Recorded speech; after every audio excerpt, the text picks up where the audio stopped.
Hey authors, not to freak you out, but what if that bad thing comes to pass? Could you be okay anyway? I'm Claire Taylor, and I'm going to prove to you that no matter what happens, you can continue to be a writer.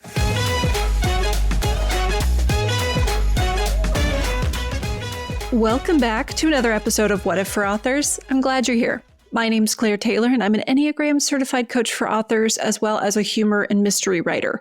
My latest book, Sustain Your Author Career, is all about how to root out the unsustainable practices in our writing life and how to spot the right opportunities for us when they come along. Check it out by going to ffs.media/sustain. Today's topic is one that my opinions have recently shifted a little bit on, mostly because the environment in which we're now publishing and marketing has changed. In today's episode, we ask the question, what if I'm a private person? First of all, I think everyone has parts of themselves that they want to keep private and that they deserve to keep private. The right to privacy is in many ways a very basic human right upon which everything else can then be built. So from a purely ideological standpoint, I'm 100% with those of you who feel like I'm a private person. I don't want to necessarily share about my life with my readers.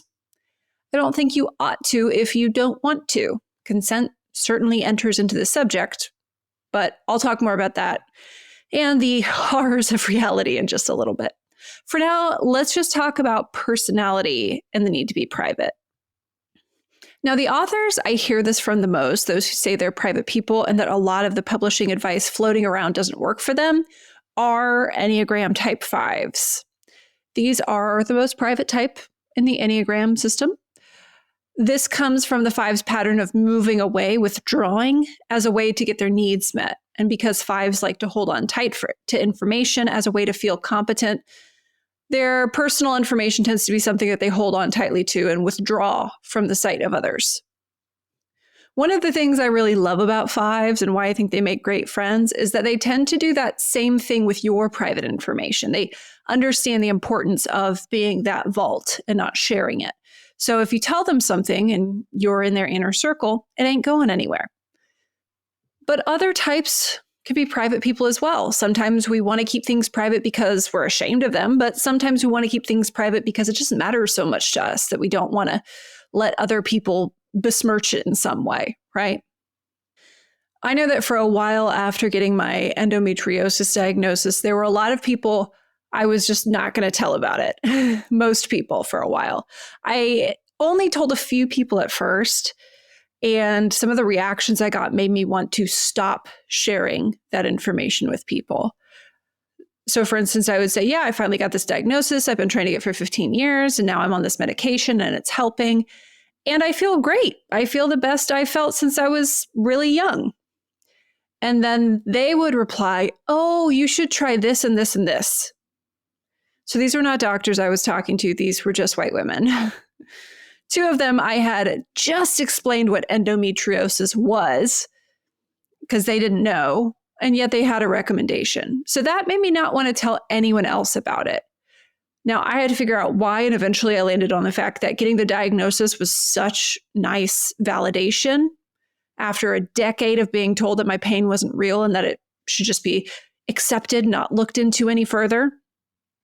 And when I'd shared that with those friends, their reactions had been to invalidate my experience of feeling better by ignoring what I was saying about how the medicine was working, and then instead insisting that they knew better about my body by recommending shit like oregano oil and water. I mean, I know they meant well, but no, I'm not going on the carnivore diet to treat my endometriosis. Yes, that was another recommendation. So show me some fucking research or listen to me when I say that things are better and I feel great. Just be happy with me, right? So I learned that lesson that I was not ready to share yet because I just wanted to keep the validation for myself. So I was private. I wanted to be able to sort of revel in the fact that finally a doctor listened to me. And I wanted to be able to do that without people close to me taking cheap shots at it that invalidated my experience. Also, I know that my audience is very heavily skewed toward white women, so I am begging you, white women, my fellow white women, when someone says their treatment is working, do not heap on your recommendations. I know you mean well, but after being subjected to a lifetime of people invalidating your experience with your body, you may unintentionally be passing it along to someone else. Just a little disclaimer from my personal experience that we can bring some mindfulness to. Now let's talk about the Enneagram triads. So these are associated with certain negative emotional themes that we're going to deal with for most of our lives, and they can give us an interesting framework for examining our relationship to privacy. For types 2, 3, and 4, the emotion that's going to be very prevalent throughout your life is shame. And this is not a useful emotion, but this means that a lot of the things that you want to keep private are likely things you're ashamed of other people knowing. So this could be failure, what you perceive to be failure, being kind of boring or ordinary, being selfish, whatever it is. Just notice if you're spending a lot of time and energy keeping that private, because that's where the energy around privacy may be not helping you, may be wasted. It may be draining you when it doesn't need to. When it comes to shame, one of the best things we can do to address it is to talk about it. Shame convinces you that you need to keep a secret, that there's something wrong about you that you should keep secret. So just telling it to someone you trust starts to make the shame go away. So that's where privacy starts to get a little bit, is it helping or hurting? Just do some work around that shame, and that'll free you up so you don't feel like you're having to hide things from your audience all the time as an author. For types 5, 6, and 7, you're going to be dealing more with the emotional patterns of anxiety. And obviously, we all have anxiety, but this is more anxiety about scarcity and resources. I don't have what I need. I'm unprotected. People are trying to steal my resources, that sort of thing. 5, 6, and 7s tend to run into trust issues as a result, and a lot of the craving for privacy that can come from that, rather than a true need to protect yourself, it's from that anxiety. In other words, you may be going overboard and again, wasting energy trying to keep things private that wouldn't threaten you in any way if you shared them. And then 8s, 9s, and 1s, this triad is looking at anger, which is really about control, autonomy. A lot of the need for privacy for these types comes from not feeling in control. If they don't know about me, they can't control me, right? So 1s keep the imperfect and ugly parts of themselves hidden so as to not give anyone an upper hand. 9s withdraw into themselves so that nobody can get control of their inner world. And 8s don't share what they perceive to be their weaknesses so that nobody can use those against them. It all boils down to control for this triad. What I'm not telling you is that you need to be a completely open book. I'm never going to say that. And I think there's a lot of wisdom in why that's not the approach you want to take in the world we're living in as an author. Now, it may be that this need for privacy is being overblown in your personal relationships and causing damage to them. If that's the case, you might get a lot of mileage out of examining how tightly you're holding onto privacy at the expense of connection with others. But when we're looking at our author life, readers don't really need access to all of you. Some may feel entitled to it, and that's their problem. I think it's important to feel empowered to make a decision about what you share and what you don't share with your audience. Some authors share a lot to the point where people go, wow, they're such an open book. But I promise you, even they aren't a completely open book. Even they have things that they're not sharing. They're just comfortable sharing things that you aren't comfortable sharing. That doesn't mean that they don't keep anything private. So sometimes I'll hear authors say, oh, but such and such author talks about her personal stuff and her readers love it, so I should talk about that same kind of personal stuff. I'll just say that to her, it probably doesn't feel personal. But there's something that feels personal to her, and I bet she's not sharing that. Sometimes we misattribute an author's success to being an open book, but that's not really the case. You don't have to feel pressure to share things about yourself that you don't feel comfortable with. Now, if you want to challenge yourself over time because you recognize that you're uncomfortable sharing anything about yourself, and that's something you'd like to work on, you can certainly do that. Just try it in small doses. Also, the world expects a lot more transparency and personal sharing from women than it does from men. So bringing some awareness to that can help deflate the pressure we feel as women to share openly and honestly about our inner world. Just remember, you don't need to be vulnerable with people who don't deserve it and who would exploit that. Women are socialized from a very young age to share more of themselves than they're comfortable with in many ways. And I certainly see that come through in some of the attitudes that female authors express about the pressure to be open and honest and vulnerable with their audience. If you want to be vulnerable about something, absolutely, but do it because it makes you stronger, not because you feel obligated to. Now, here's a quick, friendly reality check for those who feel like their lack of success or their struggle to break through to the next level is a result of their need to be a private person. A lot of readers don't give a single shit about who you are. They just want to read your books. If you're a private person who doesn't want to share about yourself, then go after those readers. Relationship building with your audience is a tool, but it's not necessarily the best tool. It's certainly not the only tool. And it's definitely not the best tool if you just suck at it. And some of us do. So if that's the case, use the other tools you have. That's fine. I figure some people listening to this are going to feel a lot of relief in that the reminder that many, if not most, readers out there don't need to know anything about you to enjoy your books. But I've also found that everyone has something they're willing to share with their readers. It might not be something personal about you, but it might be something that interests you. It could be a topic you're passionate about, or it could be stories you overheard at a coffee shop. It doesn't have to be personal to be something that builds connection with your readers. Everything we share with other people says something about us, who we are, what we value. It lets people know us a little bit more. And that's not to scare the private people. That's only to say, you're already doing these things. And they probably feel comfortable to you. Sometimes we attach labels to ourselves like, I'm a private person. And while that can help us build a sense of identity and sometimes give us solace, like, it's okay for me to be this way, it can also keep us from seeing the parts of ourselves that aren't like that. If you say, I'm a private person, you may be missing all the ways you're actually quite open and share freely without reluctance. So really, it's more like you're a private person in some ways and open in others. And that's true for pretty much everyone. A lot of the deep work I do with authors is simply helping them realize they're not seeing all the parts of themselves that are there. If you define yourself as, say, a thoughtful person, and you over-identify with that, then you're most likely not seeing the ways you sometimes act recklessly or make decisions based on emotion rather than thoughtfulness and logic. That, of course, doesn't mean that you don't do those things. It just means you're not seeing it because you've defined yourself in this narrow way as a thoughtful person. We don't see the things about ourselves that don't fit into the stories we tell about ourselves.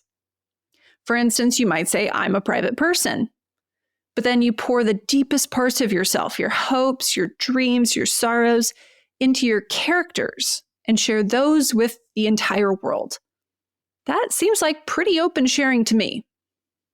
So if you consider yourself to be a private person, it might be interesting to explore the ways you're already quite open with the people in your life and your readers.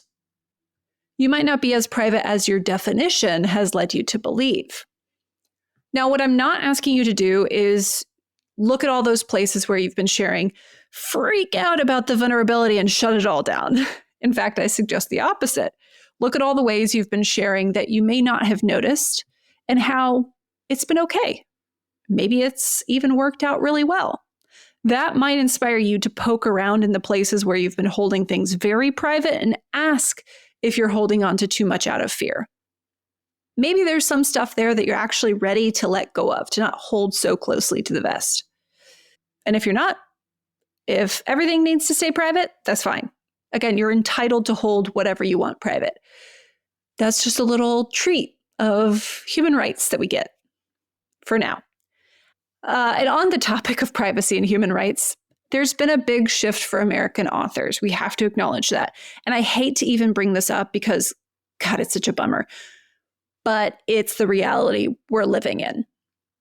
Various levels of government, depending on which city and state you live in, are trying to legislate on private matters to the extent of such overreach that many of us feel the government in our homes and our bodies on a daily basis. Ugh. It's like a poison you want to extract from your veins, but can't. I mean, you can, but it takes a lot of practice to connect with your body. And the point of this overreach is to disconnect people from their body, to disconnect them from their power. The message is that your body, your private information, your inner world belongs to them, not you. The creep of this has been going on for a while, and admittedly, it is nice to know that your spouse can't physically abuse you without punishment from a governing entity. Presumably, though blind eyes have been turned in the past. But this is why when Roe v. Wade was overturned, there were plenty of people who didn't support abortion who were still very concerned about knocking down this pillar of individual privacy. Now, the propaganda that framed it as a purely moralistic stance. You either care about life or you're a baby killer. And that was incredibly effective at obfuscating the real alarming implications for everyone's right to privacy as a citizen of the US. But make no mistake that the point was always to remove barriers to power over citizens. And I think that's pretty obvious to see in retrospect now that we're losing so much of our privacy. Now, if you don't agree with me, you're probably thinking, don't get political, Claire. That's what people who don't agree with the speaker tend to say. But when we're talking about privacy, we're already in the realm of politics. I didn't bring it into this conversation. It is always there. Some people simply like to pretend that it's not. And I'm not that kind of person. Y'all know me. It's there. Let's name it. Politics is just an agreement of how we want to live together in a community and society anyway. So everything is political because the way we live our lives affects those around us. Anyway, I think current governmental shenanigans make our private world even more valuable and precious than it's ever been. And I think it's something worth protecting. Now, I'm not telling you to become paranoid, but a certain amount of novel caution and awareness may be required in these times, may be welcome. So keep going, don't tune out. I want to be clear that wisdom, discretion, and adaptability to the reality of our environment do not require us to be fearful or panicked. So when I talk about this paradigm shift I'm seeing, I hope you'll simply notice where the fear comes in and let it thrash around without listening to it too much. As authors, a lot of us have been vetting what we share with the world through the approach of share unless there's a clear reason not to. But there might be some wisdom in reversing that and instead using the approach of don't share unless there's a clear reason to share. At least when we're looking at the audience. I'm not talking about what you share with your trusted friends, right? Keep sharing with them, keep that connection strong. But there are some things we become comfortable sharing publicly to our readers, on our email list, on social media, without thinking much about it. Right? Our schedules, identifying information about our neighborhood, our kids' names, our favorite writing spots. These are things we might not want to share so freely anymore. We might just pause and consider the benefit versus the possible consequence. Part of pulling back might involve realizing how much you've already shared, followed by a little freak out, right? That's normal. Nothing you can do about the past, though. So focus on progress over perfection as you sort of make this transition. Create new policies for yourself. Being in charge of your privacy also means practicing a little more online hygiene. I promise I'm not trying to scare you, but most people don't realize how much of their personal information is available to buy and sell online and how frequently and rapidly that's happening. It's almost certainly becoming a messier situation now that we have members of our government who are criminals accessing all the information that the government has ever collected on us, including social security numbers, taxes, bank accounts, and whatever, investigative files might exist with our names in them. But it's important not to throw up our hands and just give up. That's called complying in advance, and it's a big no-no when it comes to resisting authoritarian power. So just return as much as you can to the central tenet of liberation work, which is you control what you do.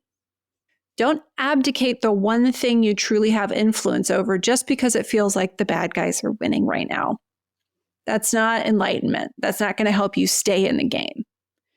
In a lot of ways, this large-scale grab for our personal information can be a gift of a wake-up call.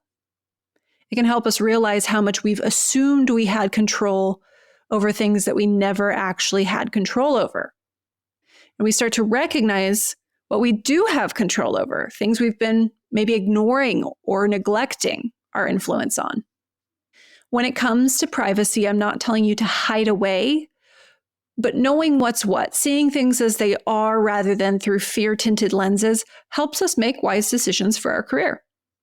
So ask yourself, is what I want to share with the world meaningful enough to me and my reason for writing that I'm willing to assume the risk of relinquishing privacy over it?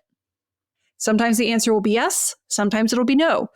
But we want to recognize that it is a decision so that we don't let old patterns, which may have worked well enough before, lead us to an unexpected and unwelcome outcome in this new environment. So I am kind of a snarky asshole on my personal social media, and I do not have, any sort of affinity for fascists and bigots. I don't post as many incendiary things as I used to because I don't think all of them are important enough to draw that kind of negative attention to myself. And previously I didn't have to worry about that as much, years ago. But sometimes now I think, this is incendiary, but fuck them. And I post it, even though I know it might get me on some McCarthy-esque blacklist. But that pause to recognize the reality of the situation is the important part. You're going to make a decision one day that you may not have made the other day, but just recognizing that there is a decision. We each can make the best decisions we can with the information we have.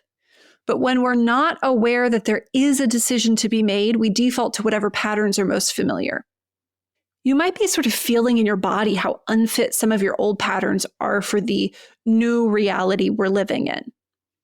Practicing mindfulness, slowing down when we recognize we're in a fear state so that we can think and feel more clearly, is the path to recognizing more decision points. So if you're wondering, what if I'm a private person? I'll say that it's okay to keep some things private, for sure. You're probably also open in ways you may not be seeing, though. The things we keep private can be beautiful gifts to ourselves. Reality can't get at them, and sometimes that's exactly what we need to keep going.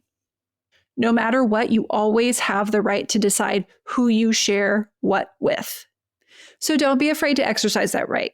Being mindful and purposeful about what you do share might be a new approach for you, but consider trying it on for size. Keep the separation between public and private as clear as you can in your life right now.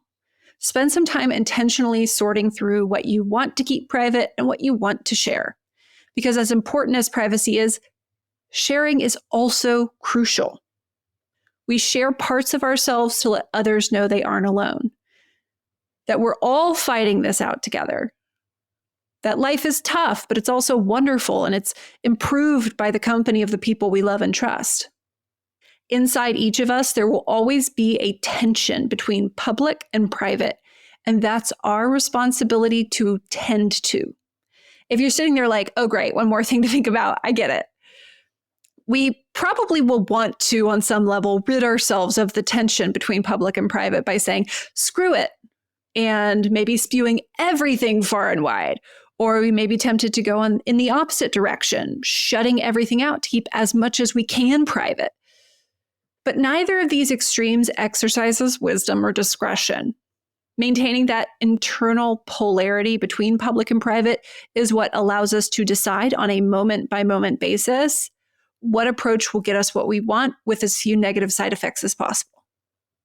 When we try to relieve ourselves of that inner tension entirely, we lose mindfulness.